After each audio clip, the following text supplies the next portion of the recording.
The first 3 January 6 hearings have turned out to be quite the show. We found out that those around Trump didn't believe his lie of a stolen election. Trump grifted $250 million from his followers, and apparently, the reason Trump claimed he won the election was all thanks to a drunk Rudy Giuliani.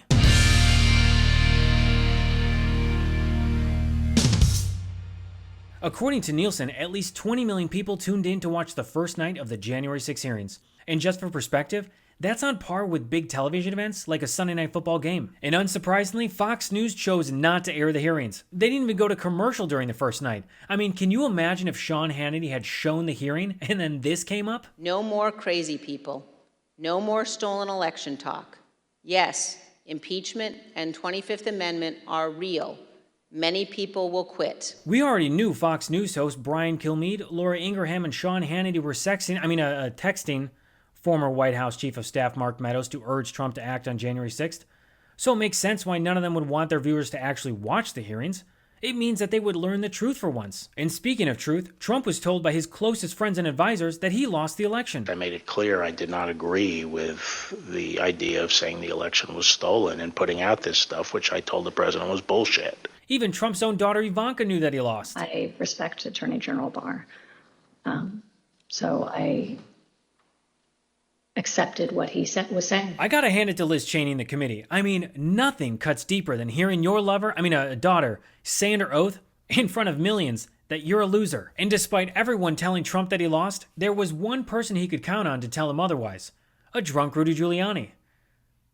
Or just Rudy Giuliani, I guess. Apparently, everyone knew Rudy was intoxicated on election night, except for Rudy. Just listen to former campaign advisor and man trying to cosplay as Bane, Jason Miller. Was there anyone in that conversation who, in your observation, had too much to drink? Mayor Giuliani? Tell me more about that. What was your observation about his potential intoxication during that discussion about what the president should say when he's addressed the nation on election night? And the mayor was definitely intoxicated. Rudy doesn't need anyone's help embarrassing himself. This is the same guy that was caught tucking his shirt into his pants in Borat 2, had melting hair dye on live TV, booked the Four Seasons landscaping, farted on Jenna Ellis, was on The Masked Singer, and literally married his second cousin. Yes, he married his second cousin. This is the man who urged Trump to prematurely declare victory on election night.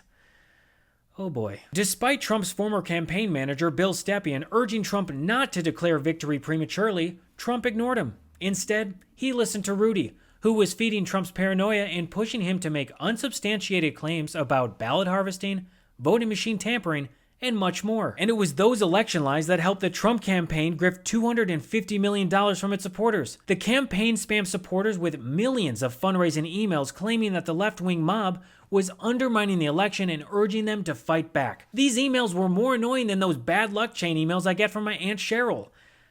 Sorry, Aunt Cheryl. Trump promised his supporters that the money was going to an election defense fund. However, according to a committee investigator, there was no evidence that such a fund ever existed. Instead, most of the money went to groups supporting Trump, not to fund court battles. The January 6th committee calls this the big ripoff, but I believe a more appropriate title for this criminal activity is the big grift. Now, day 3 was off to a slow start. All jokes aside, I just want to say thank you to Judge Luttig. Leading up to January 6th, Trump was pressuring Pence publicly and privately to reverse the 2020 election. Trump even used his lawyer John Eastman to pressure Pence as well. Eastman's theory was that Pence could either reject electoral votes outright or throw it back to the state legislators to re-examine. Here's the thing though, there was no legal, constitutional, or historical basis for this. And even though Eastman knew the plan was illegal, he still went out in public and said it was legal. Pence repeatedly told Trump that he lacked the constitutional authority to do what Trump wanted. But Trump wasn't having it. He even went as far as to tell Pence he wouldn't be his friend anymore if he didn't overturn the election. To which the president says, no, no, no. You don't understand, Mike. You can do this. I don't want to be your friend anymore if you don't do this. Trump sounds like a 6-year-old mob boss on the playground making threats about who can and can't go to his birthday party. So on January 6th, when Pence told Trump over the phone that he would not reject the votes or delay certifying the results, Trump called Pence a wimp and a pussy. And it was Trump's anger and disappointment in Pence that Trump supporters heard loud and clear during his January 6th speech. If Pence caved, we're gonna drag motherfuckers through the streets. The danger to Pence was real as the mob got about 40 feet away from the vice president. And a confidential informant from the Proud Boys told the FBI that if the group would have found Pence, they probably would have killed him. Man, to be a fly in Mike Pence's head when all of this was going down? Whew. But even after the riot at the Capitol, Eastman would not take no for an answer on overturning the election. He called former White House lawyer Eric Hirschman to talk about it. I said to him, "Are you out of your effing mind?"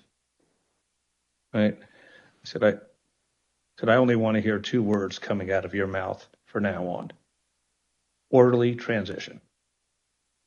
And I screamed, I said, I don't want to hear any other effing words coming out of your mouth, no matter what, other than orderly transition. Repeat those words to me. And I screamed, and he said, eventually he said, orderly transition. I said, good, John. Now I'm going to give you the best free legal advice you're ever getting in your life. Get a great effing criminal defense lawyer. You're going to need it. Hold on, what was that? Get a great effing criminal defense lawyer. You're going to need it. Shortly after, Eastman sent Rudy Giuliani an email saying, I've decided that I should be on the pardon list. If that is still in the works. Alright, I hope that we can all agree that anyone asking for a pardon has clearly done something wrong. So far, the first 3 hearings have confirmed that Trump knew his claims of a rigged election were not true, but he still made them anyway.